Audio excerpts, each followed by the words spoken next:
Almost got it.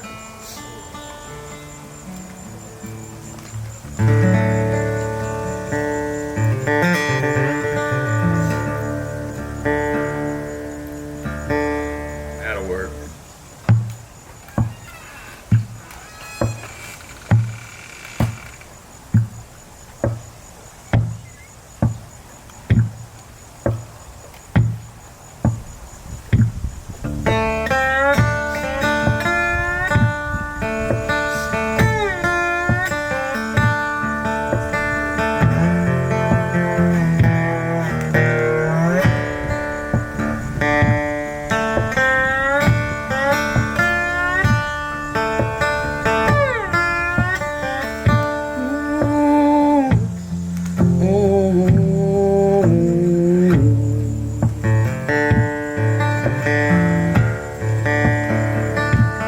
Just another homesick child, tired of running wild, ready to stand trial, move on. Though I'm guilty in your sight, show some mercy tonight. I can't make it through the fight alone. Oh, but oh no now, Lord, don't make it easy. Keep me working till I work it all out. But please, please, just shine enough light on me that I'm free from this shadow of doubt. Keep me out of the shadow of doubt.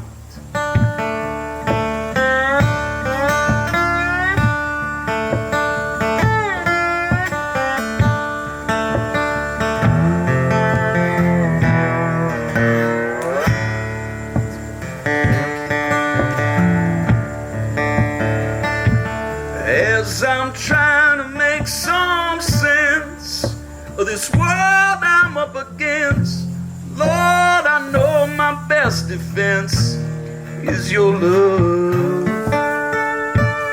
When the struggle gets insane, oh, when the lesson is full of pain, keep me calling out your name with love. Oh, but oh no now, Lord, don't make it easy. Keep me working till I work it all out. But please, please, just shine enough light on me that I'm free from this shadow of doubt.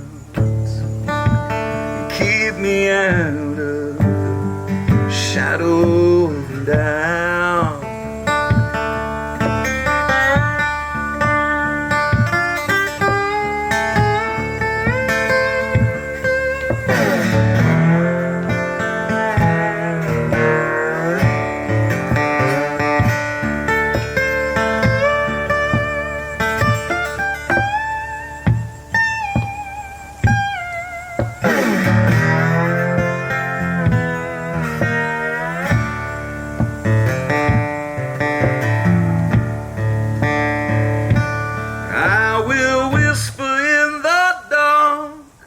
From the bottom of my heart, till I see one little star start to shine. I will climb the mountain high, I'll reach out to the sky, till you open up my eyes so blind. Oh, but oh no now, Lord, don't make it easy. Keep me working till I work it all out. But please, please, just shine enough light on me that I'm free from this shadow of doubt. Keep out of the shadow and down. Keep me out of the shadow and down.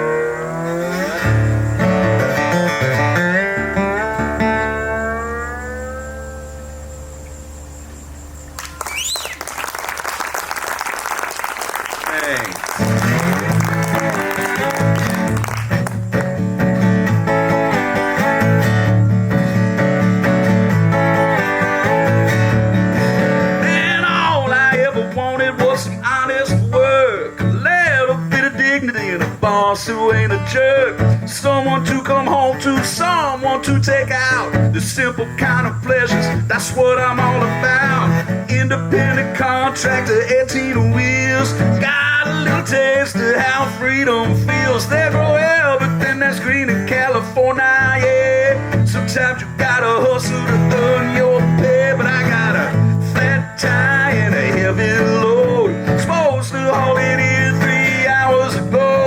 Won't someone help the poor boy on the side of the road? I got a flat tire, little further to go.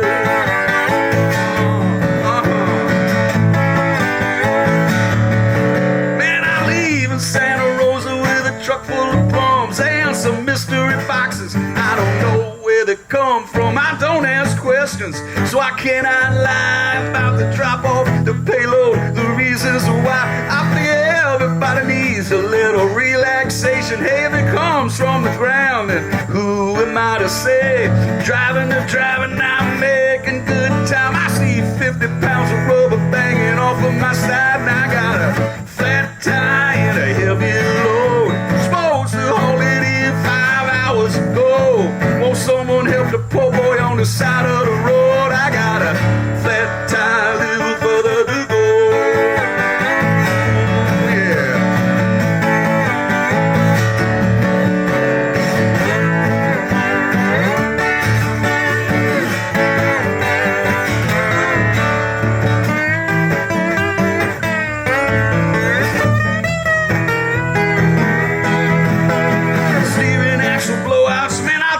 J, 30 miles south of Old Salt Lake, and I was sweating my cargo. I was plotting my escape when the trooper pulled up with a grin on his face. And, where you from, son?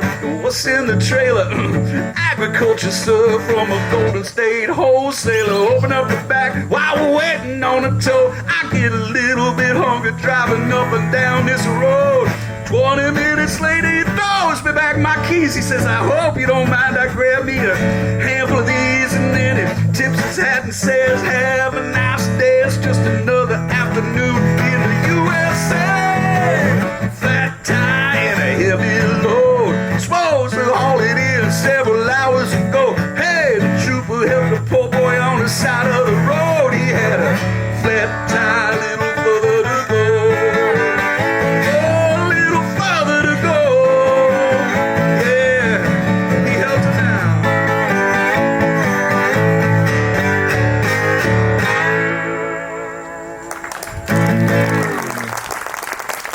Thank you. I guess sound check's over now. That song is written by a friend of mine named Scrappy Judd Newcomb and I, and he's in that band The Resentments with me. And Scrappy and I are both big fans of the old Chuck Berry songs. You know, Chuck Berry songs always had like a story. There was always a beginning and a middle and an end, you know, and there was like an art to the story. And so I told Scrappy, I was like, man, I want to write like a story song like that, you know, for my slide guitar thing. But the thing is, we're also really big fans of the Quentin Tarantino movies. And so, you know, especially the ones where like the end of the movie, he kind of rewrites history the way things should have been, you know. So we kind of wanted to give the character in our story who didn't know what he was getting into, well, we wanted to give him a nice happy ending to the story. Obviously, this is the first time that a number of you have appeared before me, so I imagine you're a little nervous. I know I would be if I saw me walk out here with this weird thing, but I'm just very lucky I get to play my songs and the songs of my friends, and it's a pretty charmed life. Like I say, I woke up in St. Louis this morning. I played in Cape Girardeau last night, this big gazebo, and beautiful, beautiful concert series right on the Mississippi River. And got up, got on a Southwest flight, came here, and now I get to play for all you fine folks. It's pretty great. So, thanks for having me, by the way. Thank you. You know? Oh, yeah. I wasn't trying to milk you for it or anything. Actually, you should give that round of applause more than once tonight to Robert and Renee, okay? Because when people open up their home like this for you, it's a super, super cool gift. I'll tell you later about my love for house concerts, because it's been a long-standing thing with me. I kind of pepper the house concerts and the tours, and as I start playing more and more out under my own name, I do less and less house concerts because I'm playing a lot of clubs and venues now. But I miss it, and I really, really like it when I get to throw one in, and it's a little bit more. I mean, obviously it's more intimate, but it's like you actually get to know the people a little bit. Usually at the show, there's like that, wall that's kind of between you and the people that you're playing for, and even if you're at the merch table, it's still a little bit whatever. House concerts have always been something I really love. So I used to live in Texas. I lived here for 20 years. I moved here at the urging of Ray Wiley Hubbard. Sorry, that'll be the first of many name drops tonight. I'm not really against that. Because anytime anybody name drops, they're just trying to make themselves appear one rung higher on the entertainment ladder, leaned against the wall of illusion and broken dreams. In fact, I was talking about that with Joe Ely the other day, and he agrees with me that it's a disgusting habit. He told me shouldn't have anyway. But I know you guys are gonna think it's weird, but it's okay. I married a foreigner. My wife's from Canada, and we used to snowbird or sunbird, depending on how you look at it. We go up to Vancouver Island, where she's from, and visit her family and stuff. She moved all the way down to Texas to marry me. I mean, it was a bit of a culture shock for her in more ways than one. And of course she loved it, and still does. But every year, I'm out on the road and doing more stuff, less in Austin. The more I'm out on the road, the better. So we'd visit family there more and more and more, and so that just, right around the time of the lockdowns, we had just decided we were going to make that the full-time place for now.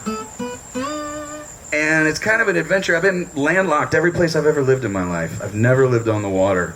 And now I live in this little house on top of a hill, and it overlooks, the docks, and it's like you look over City Hall, and then you see all of the cruise ships that go to Alaska go right by our house, and then you see all these boats and stuff, and then you see Quadra Island right behind that, and then you see a bunch of other islands. Vancouver Island, if you don't know, is pretty big. It's about the size of Scotland, and we live right in the middle of it. And then you see behind that the mainland. And then you see behind that the Cascade Mountains. I mean, that's just like morning coffee for me now, It's like, wow. So I try not to take it for granted, and whether I like it or not, it's kind of seeped into my writing and my songs, Because you write what you know, at least I do.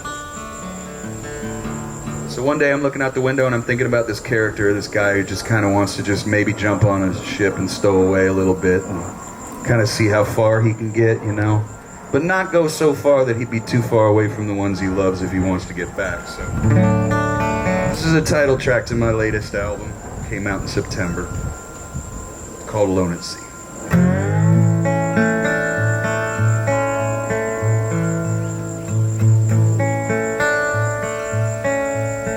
Just picture Lake Travis.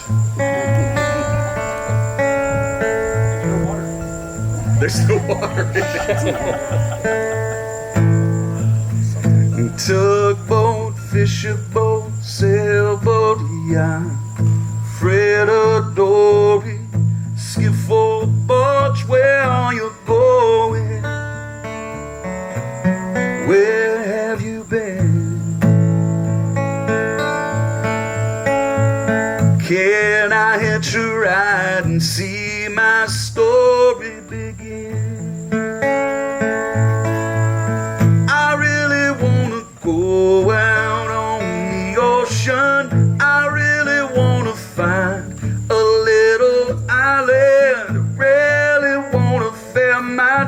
days alone, 'cause I'm oh so tired.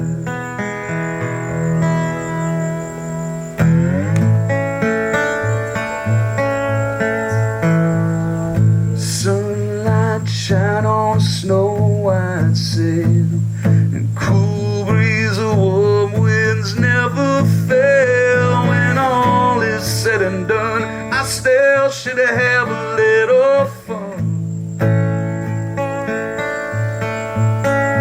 But who will you leave behind you when you run? I really wanna go out on the ocean. I really wanna find a little island. Really wanna fill my days alone, 'cause I'm oh so tired. I really wanna dream the dreams of angels, find something better in the in-between.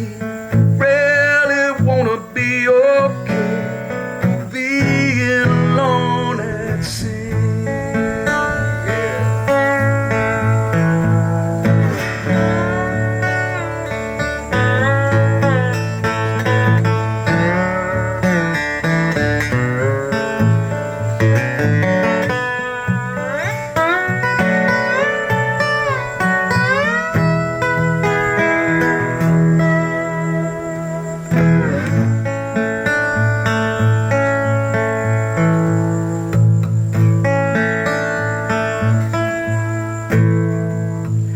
Text so hard, there's no time to play. Then we drift so hard, I don't make time to say I love you, or at least not the way I should. But when we're gonna find out all is already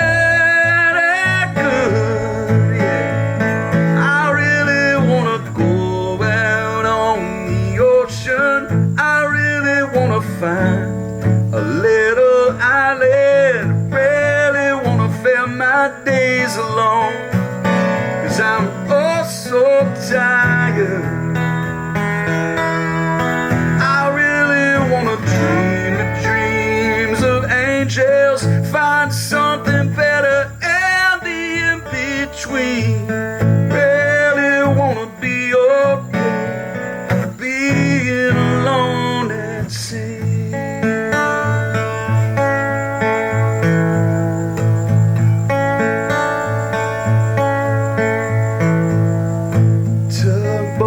Fisherboat, sailboat, yeah.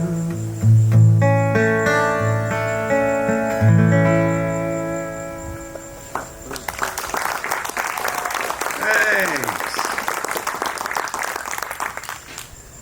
Pretty much anybody who's spent any time around boats is, well, I'm sure they can tell that I have not. Because if you tried to stow away on a tugboat, you wouldn't get very far. But it's just what I saw out the window, so it ended up in it. I was playing last week in Portland, Oregon, and somebody was asking me, because when I was a little kid, I started singing in church when I was 7. I was a boy soprano, and like I was a little freak of nature. I could sing really high and in tune and stuff, you know. Kind of hid it from my friends because they wouldn't think it was very tough. It was not. And by the time I was 10, I had sung a couple of national anthems for Cleveland Indians and Phillies games, and people would come in, and my choir director would just be like, "Jeff, come over here." And I'd, all right. You'd like play a note on the piano and show somebody, go, "Sing this note." And I go, "Ah." The person would be like, "Whoa." It's a very strange kid. But when my voice changed, you know, I had to pick up guitar because I wanted to eventually meet a girl. That was my thing. And, you know, I sang in all these languages when I was a kid. You know, we'd sing in German and Italian and Latin and all these things. And after 20 years of living in Texas and then 4 years of living in Canada, which is a bilingual country, I was like, man, I really got to start singing in other languages. So for that particular song, there's we put out a Spanish and a French version of that song, and we put them out online. It's really great because I love, people are like, oh, do you speak French and Spanish? I'm like, oh, no, I do not. But we work really hard on the translations, just like an opera singer would or something like that. You know, you just work really hard. I worked with my buddy Alex Ruiz from Del Castillo. He helped me on the Spanish, and my friend Nico Leofant, who's a great drummer. You'll see him downtown all the time playing with people like the Greyhounds. He helped me with the French. But I love language because you get a different perspective on your own lyrics once you translate. And what happened was, like, there were certain lines, like one of the lines at the beginning of the song is about the guy he's like, you know, can I hitch a ride and see my story begin? It's a good way to just kind of jump into the first chorus, you know. And can I hitch a ride and see my story begin? And we couldn't find a good way to say that in Spanish. There was no stowaway. There was nothing that was like really working with the song. So eventually we settled on something that was like Puedo irme de viaje para ver mi vida comenzar, which basically means, you know, can I go with you on this journey to see my life begin? And I'm like, oh man, that's so cool. You know, it just kind of breathes life into your old lyrics in a different way. And then it reminded me of this cat I used to know a long time ago. His name was John Hartford, and I was real good buddies with his guitar player. And he was a bluegrass musician, but he was also really big in Japan. There was a big bluegrass contingency that really loved his music. And he would say at his shows all the time, we're tickled to death. We're tickled to death to have Mike Compton on the mandolin tonight. We're tickled to death to be here in Hillsborough or whatever, right? You know, and say, so and he got interviewed, and the interview was, you know, translated into Japanese, and then translated back into English. And when it came back, tickled to death in the interview was, he scratches himself until he dies. And I was like, yeah, language is cool, man. Language is very cool. So about, going on 8 years ago is when I stopped being a side person and went solo. I had a song that kind of got on the radio on like little Americana stations, K-Pig out in Santa Cruz, and of course they played a lot here on Sun Radio and on KNBT in New Braunfels, and I had to start saying no to the people I was playing with, and it was very humbling.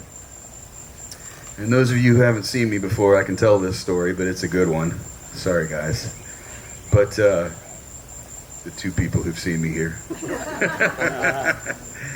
I went and I visited my mom in Ohio, and she wanted to hear my song that had gotten on the radio, you know.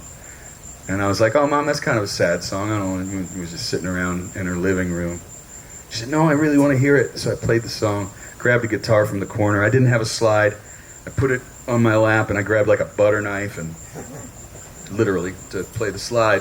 And I played the song for my mom, and I got done, and my mom went, Jeffrey? So you know something's up, you know. She said, Jeffrey, that was beautiful. And I was like, cool, my mom digs it, you know. My mom likes it, that's awesome, you know. I said, thanks, Mom. She said, can I ask you something? I said, of course. She goes, are you okay? And I said, yeah, Mom. Not every song is completely autobiographical, but I promise this will be the only, the last power ballad, and then I'll pick it up a little bit. This is the one that kind of got me started. You never know what people are going to go for. You put out these albums, and they pick the song that's 5 minutes and 40 seconds long.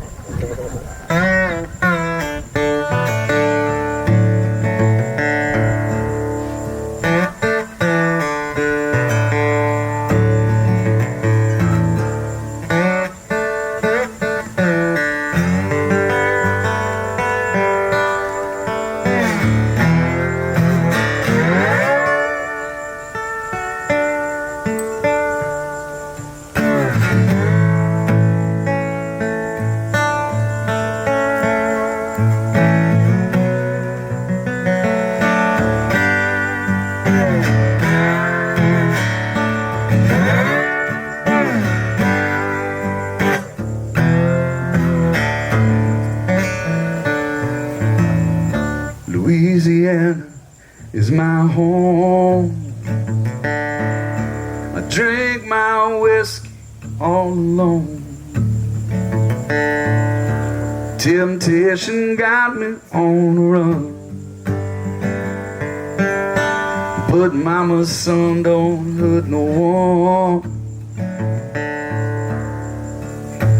Don't want no trouble, don't want no trouble, but trouble find me. Trouble find me when nothing going right and no hope is left inside. I should be praying to the Lord. Don't wanna bother him tonight, and I don't want no trouble. Don't want no trouble. Yeah, but trouble find me. Trouble find me. Well, I wish I could move on. Redemption too far gone. Now I'm left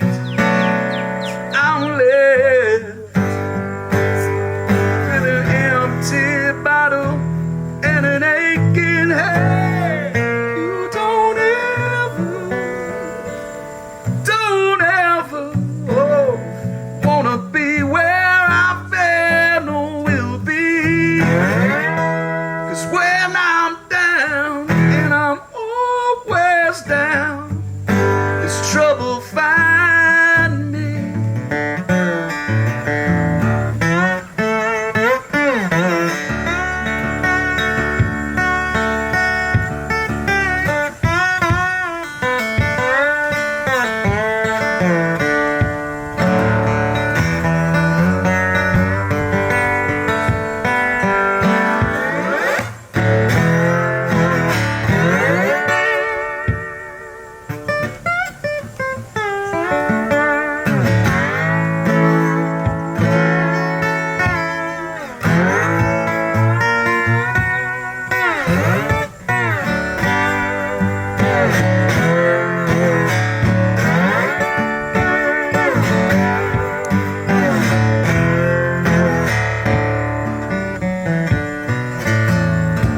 I can't take it no more. All this knocking on my door, when nothing's on the other side. But still I'm always open wide. Oh, and I don't want no trouble, no.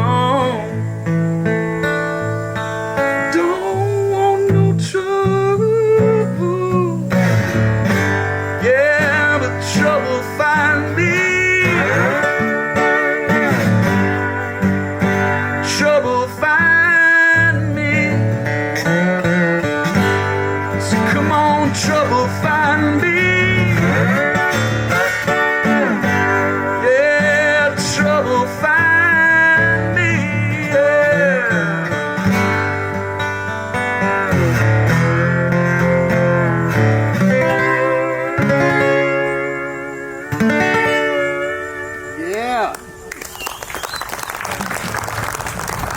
I'm okay, Mom. That was quite the fun duet with the bird up there. That was pretty hip. Couldn't have planned that better. I got done playing that show. I had just started the solo thing, and I was playing a little house concert in Long Island, New York, and without asking, a lady in the second row looks at me just right after I finished that song, and she goes, "I can see why your mother was worried." And I was like, I didn't even ask, you know. She just said it, and I was like, she gets it. So for those who are following along, you know, Mr. Page said that he takes lessons to, you know, I don't give a lot of lessons, but I teach a little bit because I'm mostly on the road. I don't have time to have regular lessons, but he does learn this kind of weird lap style that I play. This right here is an Oahu, which is a Hawaiian guitar, and it was made in the 40s. And I like to tell people, because it's true, that it was a fine, high quality. It was actually a student model back then, you know, and fine, high quality Hawaiian instrument from the 40s, made in Cleveland. Which is true, they made them in Cleveland. They really did. Was it made for that style, Jeff? Yeah, it's Look at a neck on sorry, it. I don't remember opening it up to the floor for the question and answer part of the show. No, I'm just kidding. Of course, it is only made, yeah, it's got a square neck, so you can't play it like a regular guitar. Yeah. It doesn't fret, you just play slide. Yeah. But like there's probably most people confuse it with the Jeff Healey thing, but it's more like a steel guitar player like Ben Harper or Robert Randolph or Jerry Douglas, like bluegrass players or old steel players play that way. And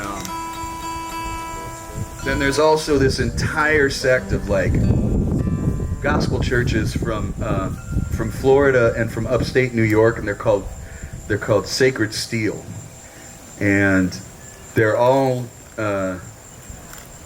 only worship music, and the only lead instrument is pedal steel guitar played through like an amp with like distortion and wah-wah, and they've been around for like, you know, 34 years. And it's a House of God in the Keith Dominion churches, and I got introduced to them at a festival. And it's just like they played right after me and Ray Wiley at the festival out in California. I think it was the Kate Wolf Festival or something. And 2 songs into their set, I was just like, whoa, what's going on? Like that's what I've been wanting to do, you know. Like I've been wanting to take these 2 things and kind of put them together, but for secular music, you know, for just songs I wrote. And I just walked over to the CD tent, because back then it was that was the thing, you know. And not that I don't have CDs, because I do, and vinyl, and anyway. But I just bought everything they had, and then I just went to town and I just started learning all of it. That's awesome. Sounds good. Yeah. But then I found this acoustic one for when I do my solo thing.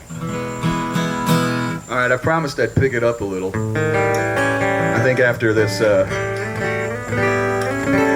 it's going on a 13-hour day right now, so I think I gotta like pick it up for me too. Do something from the new album. This may or may not be the audience participation part of the show, and judging by that response, probably not. No, I'm just kidding. But we got some churchgoers here, then we got some singers probably, right? We got some people who can sing?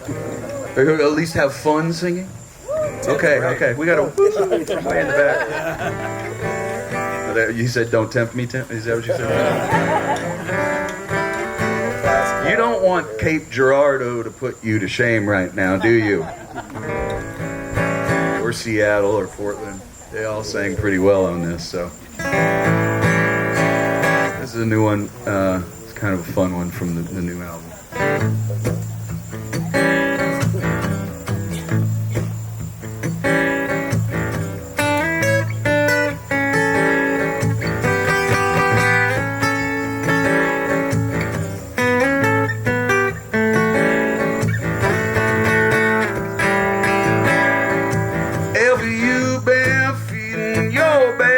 Saying you never can let them go, and you're stuck there chasing little pink rabbits down their little rabbit holes, and you hear them wolves huffing and a puffing, sniffing out their prey, and you're sure enough tired of all this running, and you really gotta get away.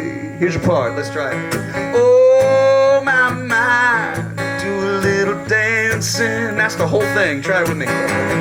Oh my, do a little dancing. We'll work on it.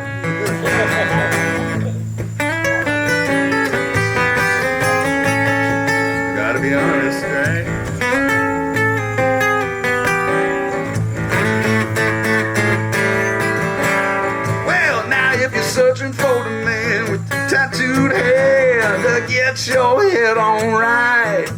Don't burn the top down on some cellophane. Hoping you get real tight. And said, don't be looking down your nose. I'm doing what I gotta do. I tell you just to leave your worries with a coat check, Jenny. It's surely time to bust your move. Here we go again. Oh, my mind, do a little dancing. Pick it up, people. Oh, my mind, that's right, do a little dancing. Yeah, yeah.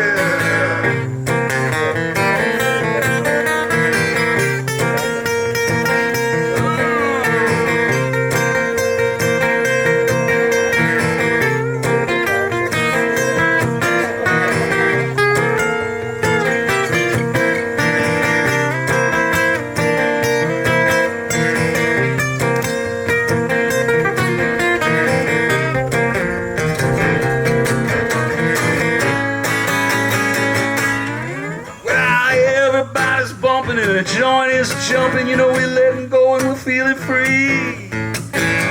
Don't be one of them wallflowers, Jenny. Come on in and dance with me, because there's no problem that we ever seen can't be fixed by a slide with Jolie. 2 a.m. done come too soon. We don't ever want to leave. It's your last chance. Oh, my mind, do a little dancing. It's very tentative. Oh, my mind. Oh, that's better. Do a little dancing. All you gotta do is, oh, my mind, do a little dancing. One more time. Oh, my mind, do a little dancing. Nice. All right.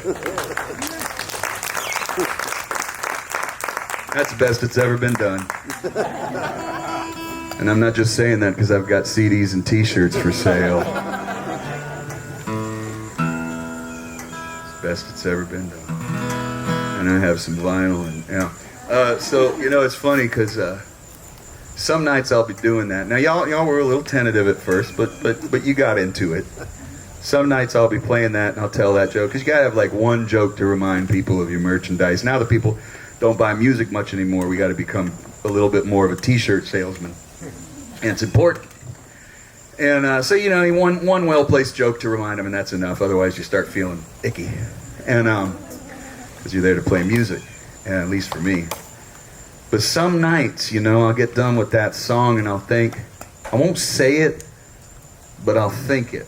I'll be thinking to myself, maybe these people should save their money and go get a pitch pipe and a metronome. Of course, I don't say it.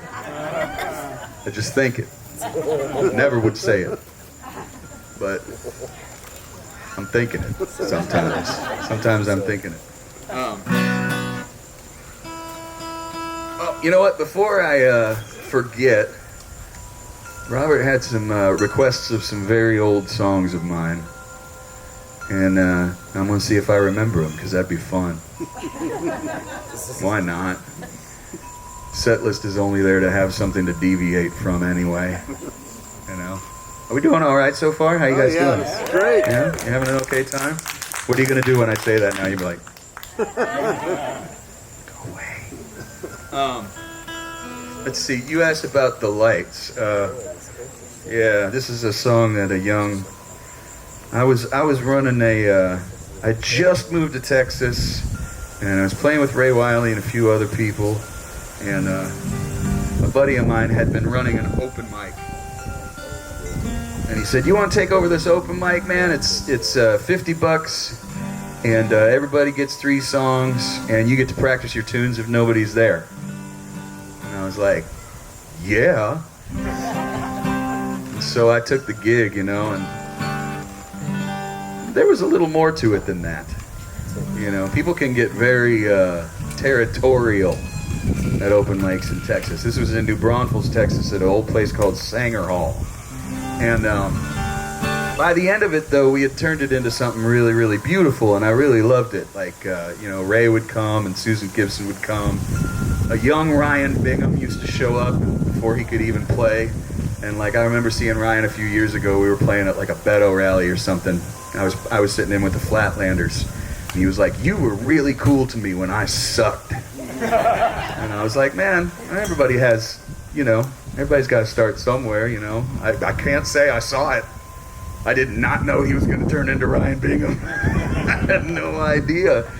But he sure made something out of himself, and I used to love it. But there was a kid there who didn't end up staying in music, but he had written a song, and he kind of needed a last verse. And I said, "Sure, I'll help you out with the last verse," and then we just redid the whole thing.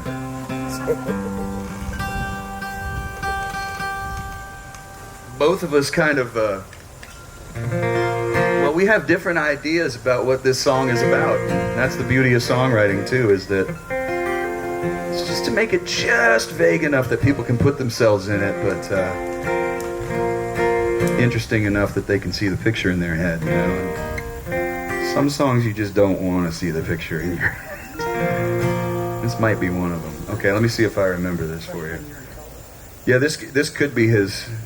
This was kind of his freshman year in college, actually. His name's Sam Sanchez, and he lives up near Stephenville now.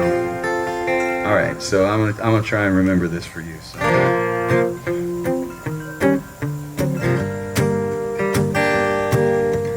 I'm starting to remember that maybe this is one of those songs that I used to sing that I shouldn't now. And it's not because there's anything bad in the song. It's just, I was like 27 when I sang it, and I'm 51 now. I'm thinking, maybe nobody wants to think about that in their head. Went a little crazy, oh, I did a little dumb. I smoked me some stupid, man, I got a little numb. Oh, I went a little nuts. Oh, I went a bit too far. And I'm on my way home in the back seat of my car.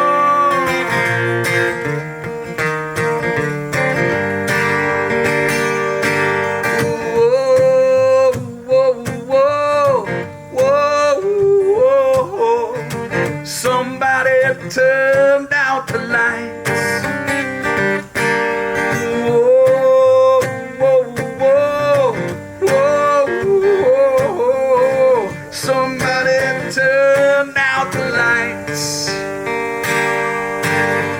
Where did I put it? Oh, it seems to be misplaced. Where could it have gone? Oh, when it left without a trace. Where could it be? Now it couldn't be too far. But I know I'm never gonna find it in the backseat of my car.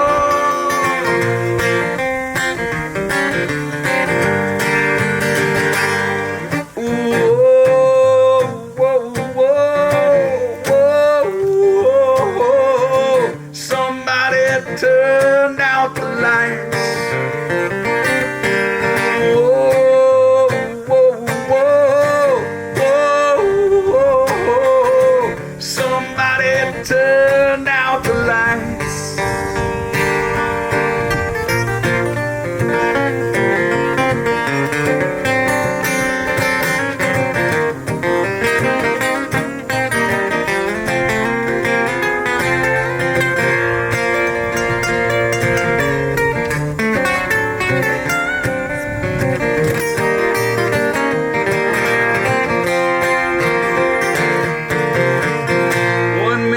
Crazy Lord, 2 made my night. 3, well, I was a bit lazy.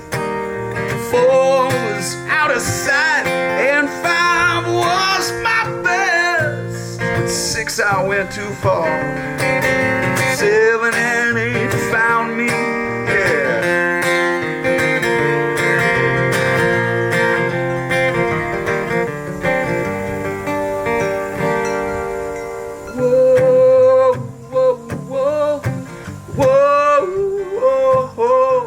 Somebody turned out the lights. Whoa, whoa, whoa, whoa. Somebody turn out the lights.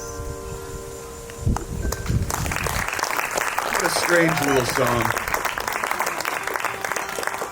Sam, wherever you are, what made you think of that song? Just like the chorus? It's a good chorus. I don't know what the heck the rest of it means.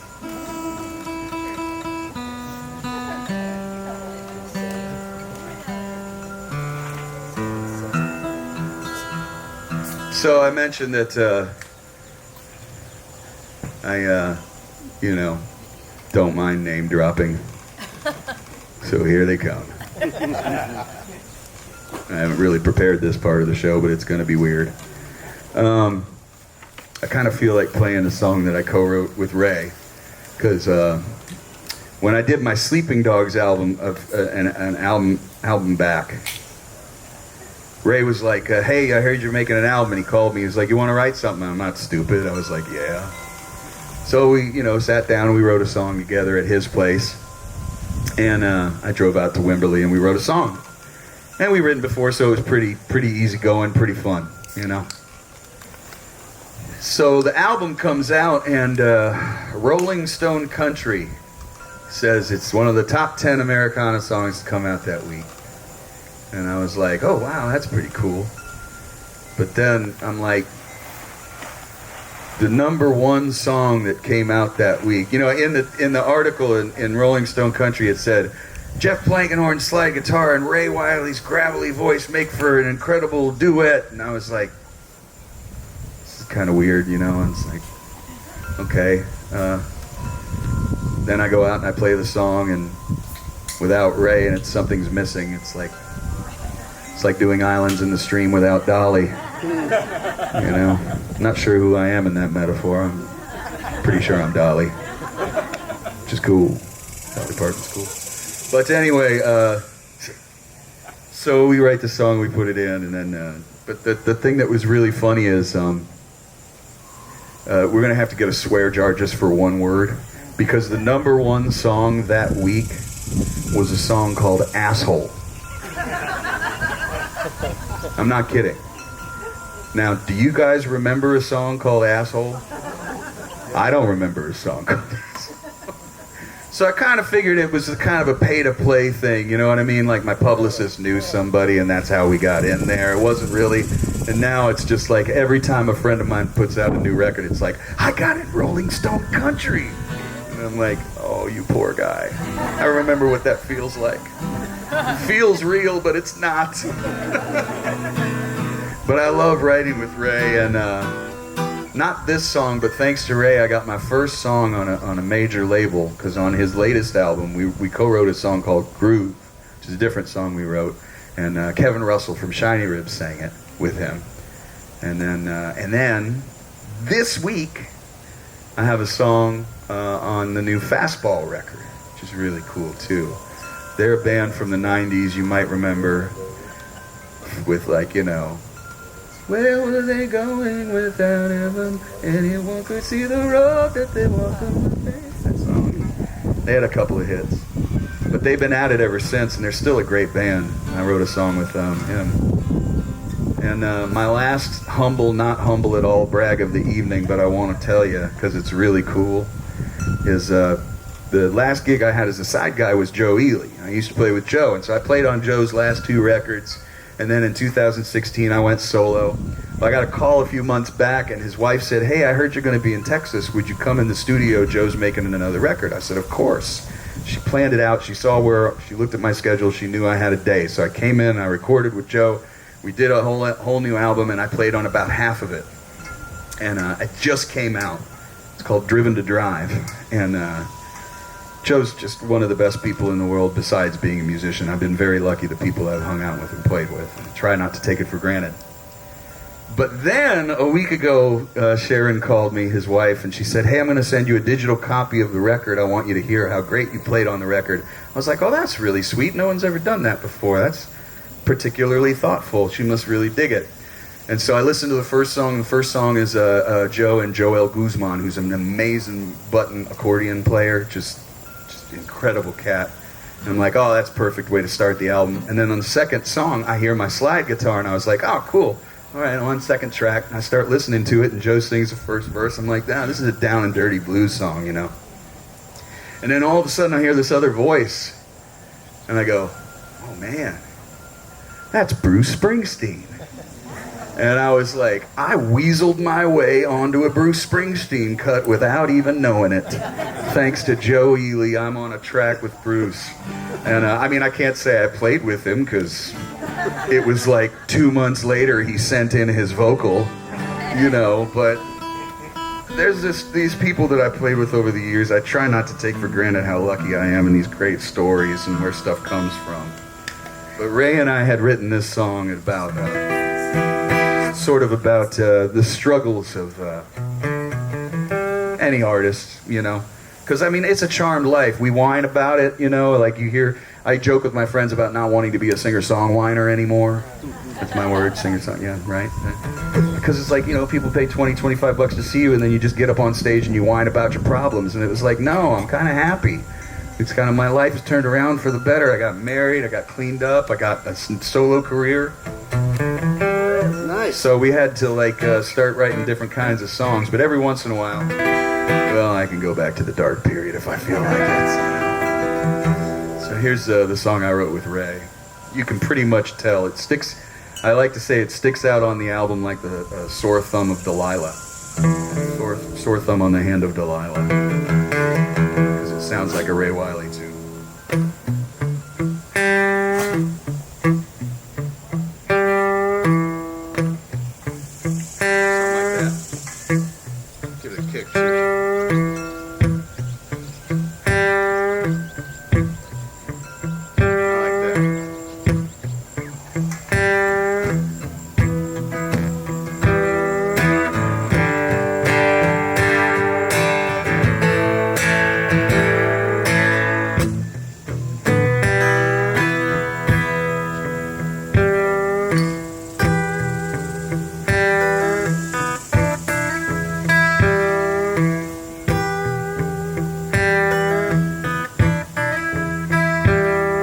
It's joy and misery every time. It seems you got to prove it.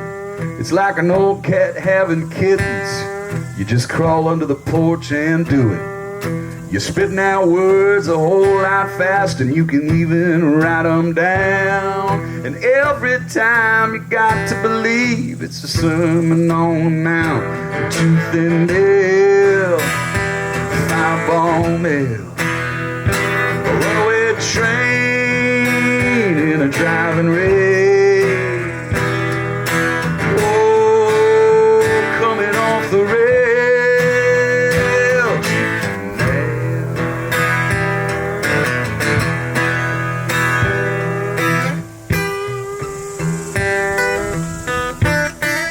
Here's Ray's verse. It's a raven perched on a windowsill on a cold and stormy day. It's a sign of the times written on a one-string fiddle or a Steinway.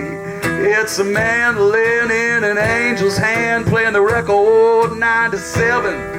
Or a prayer to the gods to send me some lightning from a distant heaven. Tooth and nail, fireball mail, or runaway train in a pouring rain. Oh, coming off the rail, tooth and nail.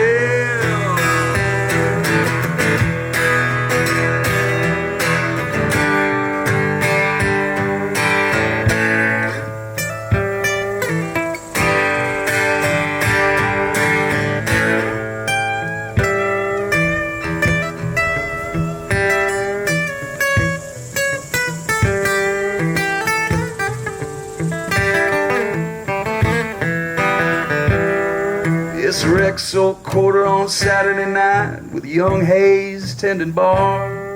This Baptist church on a Sunday morning with a hungover choir. It's a young girl named Jamie. She's a little high-strung, but she got a tattoo on her right arm of the poet who wrote lungs. Tooth and nail,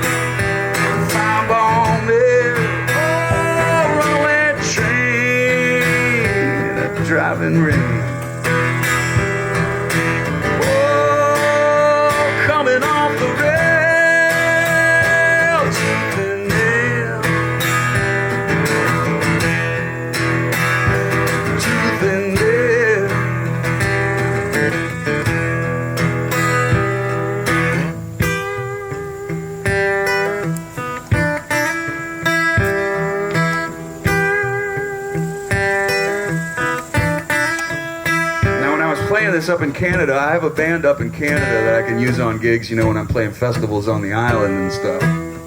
And the bass player actually spent about 2 years on the road playing bass for Michael Jackson. And we were playing this song in the capital of BC, which is Victoria. And he leans over to me and he goes, "Sounds a little bit like Billie Jean."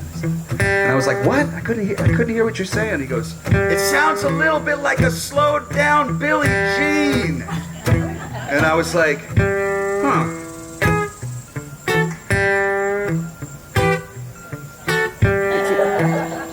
I was like, "It kind of does, you know?"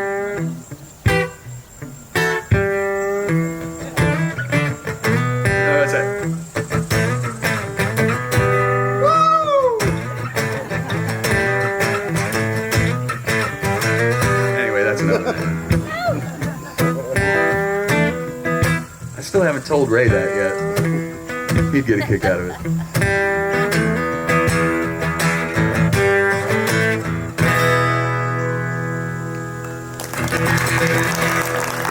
Impromptu Billie Jean ending for you. Yeah, it was so cool because I was in the studio and Ray came by. It's a studio in Wimberley called The Zone. And Ray was sitting in the corner. We had already recorded the whole song. He was sitting in the corner, he was playing a guitar, and he was going. And Ray calls it dead thumb playing. It's kind of like Leighton and Hopkins, where you just go like this constantly. And so he calls it dead thumb. And I was like, "What is that?" I don't know. You know? Sorry, Ray has a little sling blade to his voice, if you didn't already know that. He wouldn't mind me saying that. It's okay. Mustard and biscuits.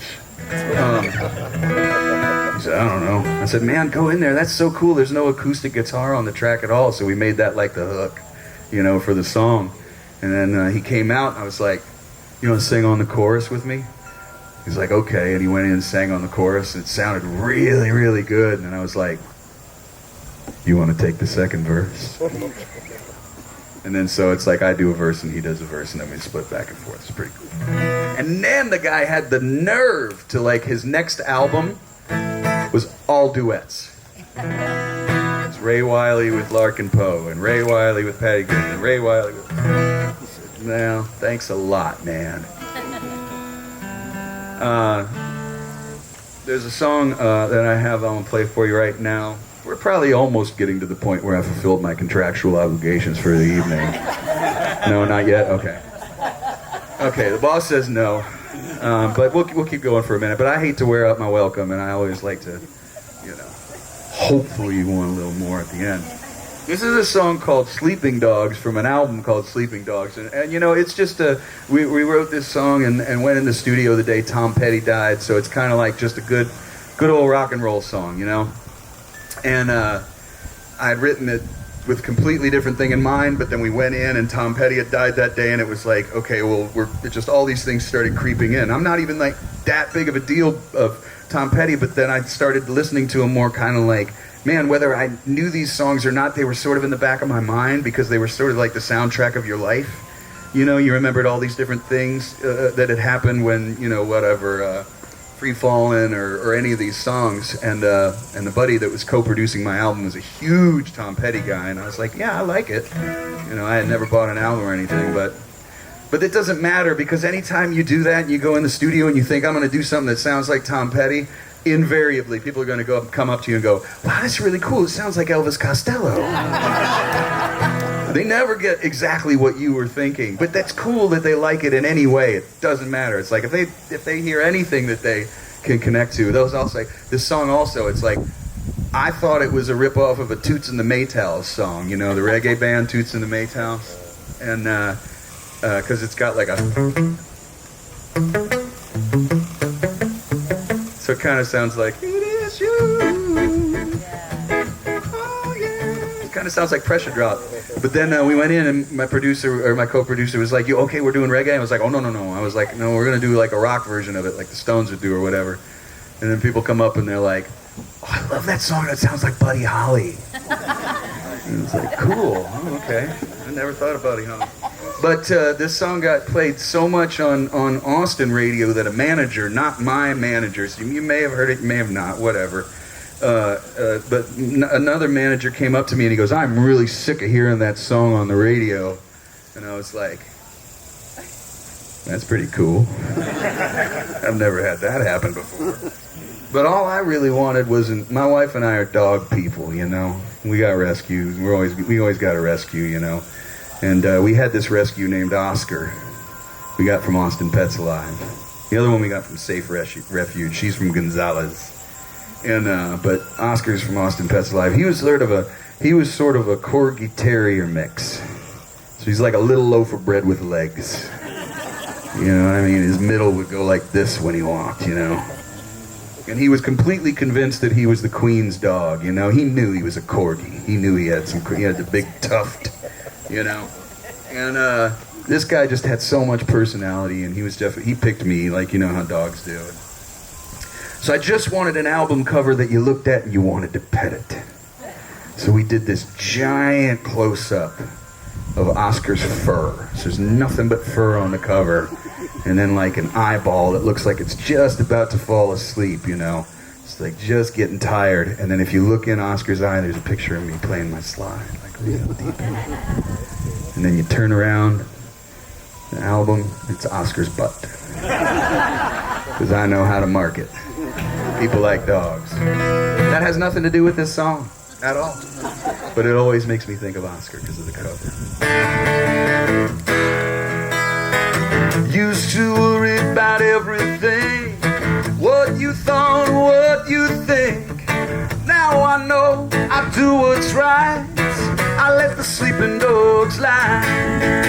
Every time I fall down, I once again feel the cold ground. Get up, believe it, and I go on trying, and let the sleeping dogs lie. So I let the sleeping dogs lie. Once you had me in your claws, never knew what was the cause, but I let go, I ceased to fight, and let the sleeping dogs lie. You say something's behind my back, well, I'm not so concerned with that. Your problem has never been mine. I let the sleeping dogs lie. So I let the sleeping dogs lie. So I let the sleeping dogs lie.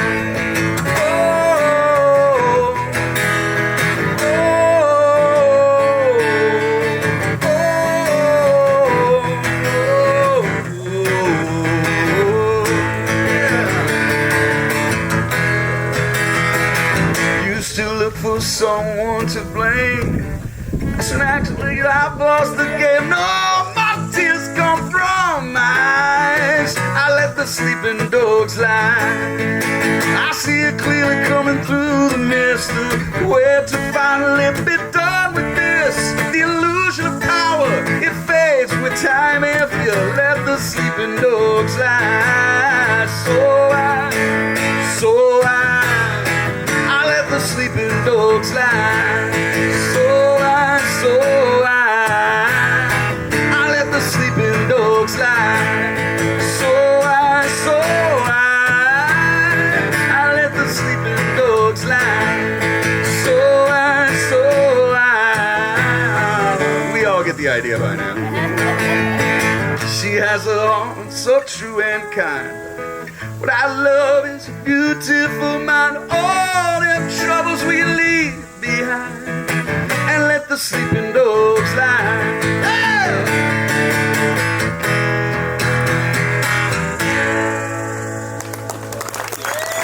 Woo! Yeah. Ooh, I beat the soup out of it on that one.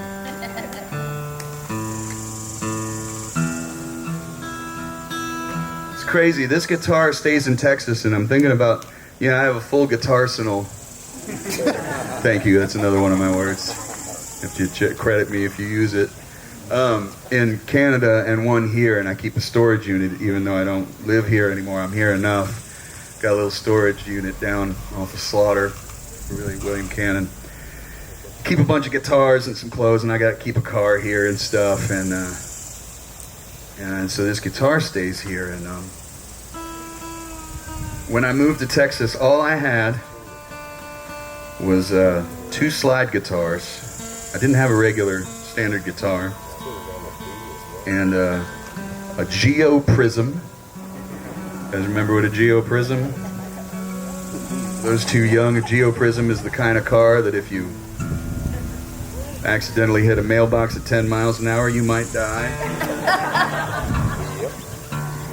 It was an Econo box, a hand-me-down car, and I drove straight to Ray Wiley's, and by the time I got there, I had about $100 left. And I lived with Ray and Judy, and Lucas was 6, and he plays guitar for Ray now, and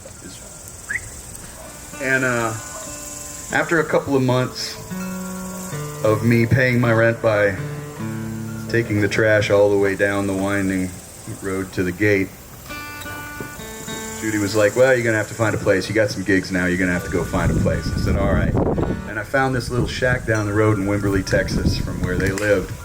And I moved into this place behind this other place and started playing with everybody. And it was really wonderful. And everybody that I've played with over the years was about 1 degree of separation between me and Ray. Whether it was Schneider or whoever it was, they always met me through Ray or pretty close. And one day I came home and there was a giant box on my doorstep at this little shack. And I was like, what's this? You know, and I brought it inside and I was like, this is weird. And I opened it up and there was a guitar case in it. And I opened up the guitar case and this guitar right here was in the case. And there was a little card on the inside that said, happy birthday, signed your guardian angel. I didn't have a guitar for writing songs. I didn't have a guitar for anything like that. So it was a pretty crazy thing. And I noticed on the box, also it was not my birthday. And not even close. And I noticed on the box it was from Straight Music, and Straight used to be down on 6th Street, you know? And so I got in my little Geo Prism and I drove up to Austin from Wimberley and I went to Straight Music and I said, hey, somebody here bought me a guitar. And they go, oh, you're the guy. And I was like, yeah, I'm the guy. I was like, who bought me the guitar? They said, we can't tell you. And I said, why not? And they said that you would say it was too much money and you wouldn't accept it. And I was like, in that little microcosm of a moment, I learned so much about gift giving for the rest of my life. Now, I don't officially know who bought this guitar for me to this day. And a few people have kind of like, you know, tried to fess up, and I know they're full of beans. You know, because it's too, like I'm not a fancy guy, you know, it's a workhorse guitar. You notice there's not like a lot of frilly inlay on it. It's just a great sounding box, you know. And it's been my writing guitar for 20 some odd years, but I just couldn't take it out of Texas except for touring. You know, I wanted to leave it here, but I think after this tour I'm going to take it to Canada for a little while with me, and then I'll bring it home, get some of that salty air in it, give it some new adventures. This guy asked me to do a songwriting thing called the Acoustic Guitar Project, and they passed around a guitar and everybody wrote a song. And I was like, that's really cool. And then they all go play a gig. And I said, that's really cool. And I said to the guy who was organizing it, did anybody ever write about the guitar? And he goes, nope. And I said, well, that just seems like low-hanging fruit to me. It's like, nobody wrote about the guitar that you're passing around? And he said, no. And so I kind of wrote it about that guitar, and I kind of wrote it about this guitar. And I put this on that same Sleeping Dogs album. Let me do this with picks here. You guys still with me? Yeah. Okay. You're a patient lot. Wait for it. Oh, I love this breeze. That's nice. Man, normally I time it so poorly. I get here, and it's just the worst of the worst, and I gotta play like outside in San Marcos or something. This has been really pleasant tonight, comparatively. You know what I mean? It's been really nice weather. All right. So this is the song called This Guitar.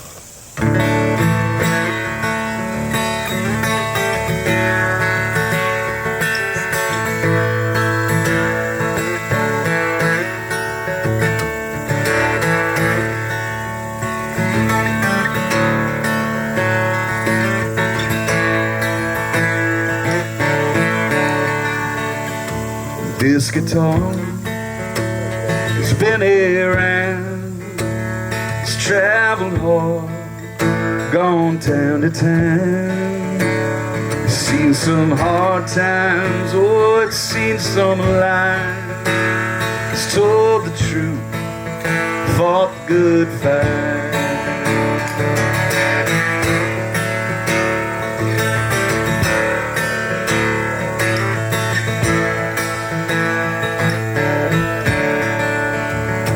This guitar, it don't belong to me. Yeah, it's for wrong to hear and see, but I'd never claim to wanna be the star.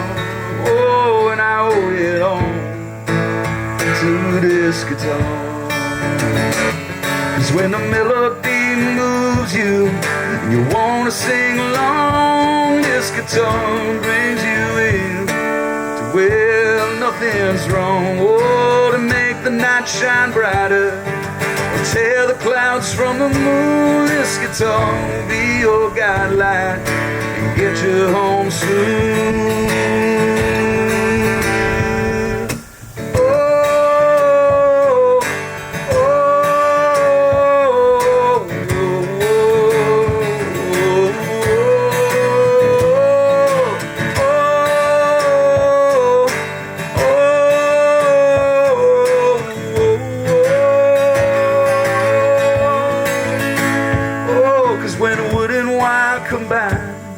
With a poet's steady hand, this guitar's always out to make a mighty stand, to shake the whole foundation, or quietly testify. This guitar could sweetly sing to you a needed lullaby. This guitar is all I have. Oh, it speaks for me, and it tells the lies. And I have some friends near and far, they all know me and this guitar.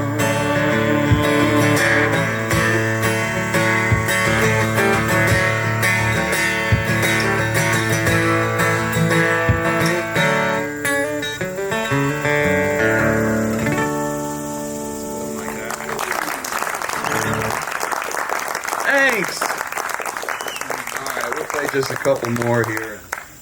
And then for those of you also who are uninitiated, who have never seen me before, I have the softest t-shirts you'll ever touch. You go over there and you give it a little, you'll know. I had a guy come up to me at the Saxon after a gig one night. You can't make this stuff up. He goes, "Hey man, you weren't lying about your t-shirt." He had a little King of the Hill to his voice. I have to explain to people on the road that King of the Hill is real. They don't realize that everybody here knows a Boomhauer and everybody knows a Peggy, especially up in northern and east Texas.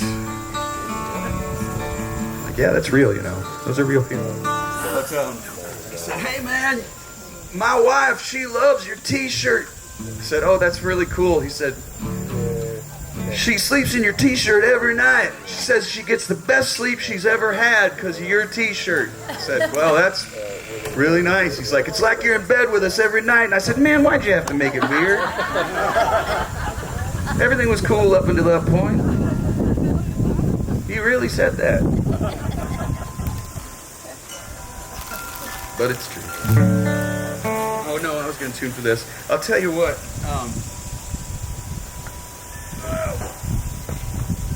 That's another thing, you know, now that I've married a Canadian, I've been trying really, really hard. If I can get my wife to say "a" and "y'all" in the same sentence, I believe I will have brought our two countries of Texas and Canada together. People get weird when I say that. I'm just having fun. But it's kind of fun, too, because, you know, when she moved down here, first of all, she didn't know what queso was. I was like, "Let's go over to Maudie's and you can get a Rita and we'll get some queso." And she's like, "What's that?" And I told her, and then she's like, "It's cheese." I said, "Yeah, baby." They're only now starting to get hot sauce up there. It's crazy. I have to bring so much stuff in my suitcase every time I go back. But I know, she knows when we moved down here, she goes, hey honey, tell me every time I say A, all right? And I was like, oh sweetie. She goes, really? I say it that much? And I said, yeah, but it's endearing, you know? People down here, you know, they think it's kind of sweet, you know? They hear you say it and they gotta have fun saying it too, A, you know? And then I realized that when I was up there were certain things that I had learned from 20 years plus of being in Texas that I had adopted. And I mean, you know, they say y'all, you know, especially if you're from Alberta, you know, they got some country people there. But that there's other stuff. But you know, like I say, which is a good one. And but I notice every time, like if I say like, I tell you what, you know, I say tell you what, invariably like one of my wife's girlfriends will be behind her going, tell you what, you know, and I'll be like, all right, I'll turn it up a little notch after. You know, 11 years of marriage, I'll go ahead and get a little. But it's a beautiful thing to come back, and she's going to come back. She's a horticulturalist and a gardener and an arborist. She went to school for that whole thing. That's really her art. People are like, oh, is she into music? I was like, yeah, she loves music, but we're one of those couples that, you know, I like to leave my work on the road, and she likes to leave her work there, you know. Although I will say our house is a freaking jungle. Oh my God. She didn't know what was happening when we got married. I didn't know what was happening when we got married either. There's staghorns everywhere poking me in the eye. I like it.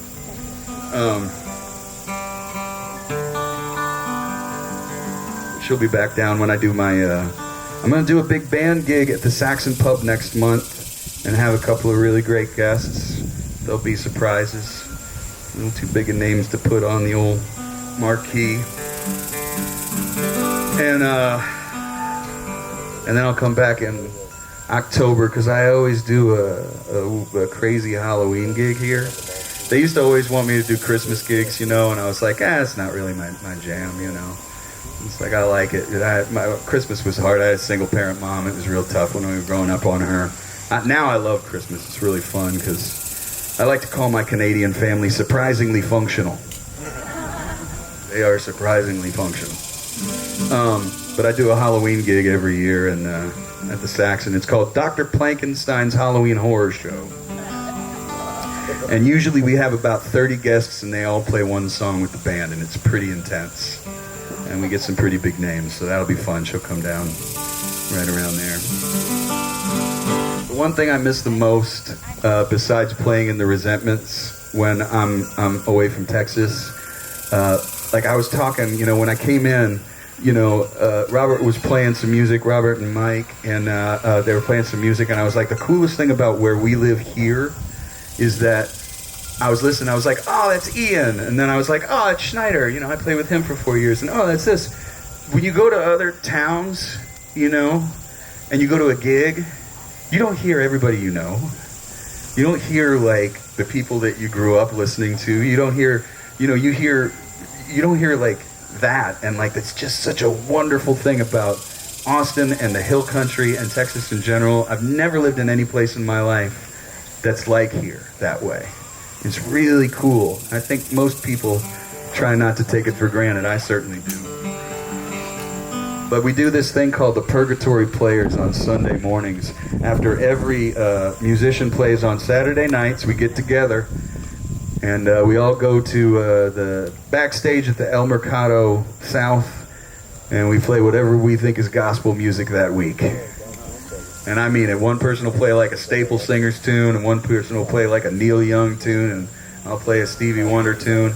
And we raise money for the Central Texas Food Bank. And the thing is, 1 out of 4 kids in Central Texas is food insecure. They don't know necessarily where they're going to get their next meal. All this money in Texas, and that's the stat that we have. Okay, so here's the deal. Most of the people at the food bank in the 23 counties they serve are gainfully employed. So these are not people who are looking for a handout. These are people who work 40 hours a week and still can't make it. And I'm of the opinion, I don't care what side of the aisle you're on, if if you work 40 hours a week, you should have a little bit of a level of dignity and be able to take care of your family, you know, and be able to support if you work 40 hours a week and have a good job. But I digress. We all get together no matter who you are, no matter what, and one time, you know, we're always raising money for families and kids, and that's a good thing. One time this couple walks in the back, and I see him smiling really big, and they're talking to the kid who's working in the back. And after the show, I said, "Hey, man, what were you talking about with those people?" He said, "Oh, they came in and they said, 'Wow, these guys sound great. What kind of music do they play?'" And I'll never forget what the kid said. He said, "Oh, they play spiritual music for non-denominational folks." And I was like, "Yeah, that's pretty cool, man. You know, any denomination, no denomination, whatever. Everybody's welcome here." So I started writing, you know, with my friends, like these sort of, I don't know, for lack of a better term, maybe Unitarian, Universalist gospel songs or something. I don't know, but it's just the kind of thing that I'd like to leave you guys with tonight because you've been such a treasure for me here. It's been a wonderful, wonderful night playing for you. And thanks again to Renee and Robert for putting this whole thing together. Especially Renee for putting up with it. Right? Right? She's like, yeah. Oh, yeah. And happy Father's Day. She put up with all this just for you. No, I'm kidding. All right, but yeah, when we get done, I'll grab a Sharpie and I'll head over there. And if you like music or vinyl or anything, we'll hang out for a minute while I'll eat some more food and relax and listen to some music together that's from Texas. Thank you so much. This is my last song here.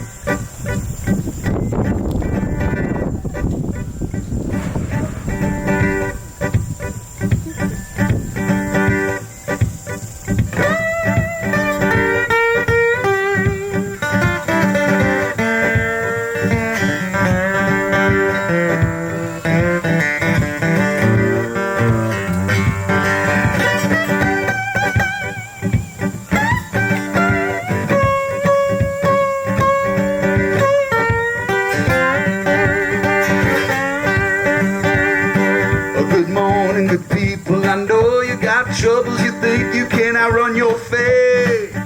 Don't be so sure, take another look. Maybe it's not too late. Now listen, I was beat down, I was so tired, I was longing for the cleaner slate. I was out to know which way to go, could be the narrow and the straight. Maybe too late, maybe too late.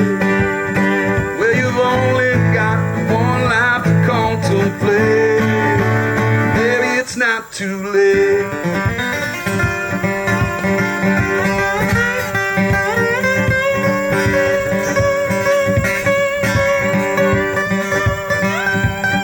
Now if you're circling the drain or you're idling the main, those are temporary states. Lay one foot down in front of the other, no need to hesitate. Oh, if you want to get out of your own way, lend your hand, don't discriminate. Free your mind from the bondage of self, and maybe it's not too late. Maybe too late.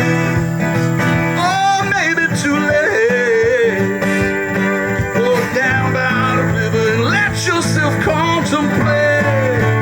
Maybe it's not too late.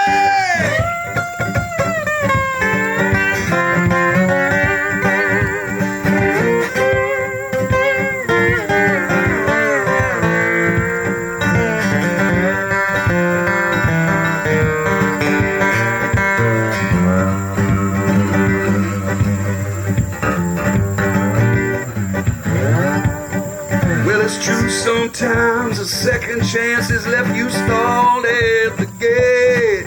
Now this too shall pass, give it some gas. Maybe it's not too late. Now if you're thinking it's the stinking and it's hard to even concentrate, baby, let go. Maybe you'll know. Maybe it's not too late. Maybe too late. Oh, maybe too late. Too late, too late, too late, baby, too late. Oh, baby, too late, maybe too late, maybe it's not too don't have to sing, but a lot of people sing on this part whenever we do it on Sundays. We'll see what happens. It's okay if you don't. Maybe too late, maybe too late, maybe it's not too late. And everybody keeps going like, maybe too late, maybe too late, maybe it's not too late. And I hear the women up high like, maybe too late, maybe too late, maybe it's not too late. And the bass men are like, maybe too late, maybe too late, maybe it's not too late. Yeah, maybe too late, maybe it's not too late, maybe too late, maybe too late, maybe it's not too late. All right, thanks very much, everybody. Have yourselves a wonderful evening. Let's all hang out. Cue the music. Why don't you? Thanks again, everybody. Have a wonderful, wonderful, wonderful, wonderful night. Come say hi to me. That's all.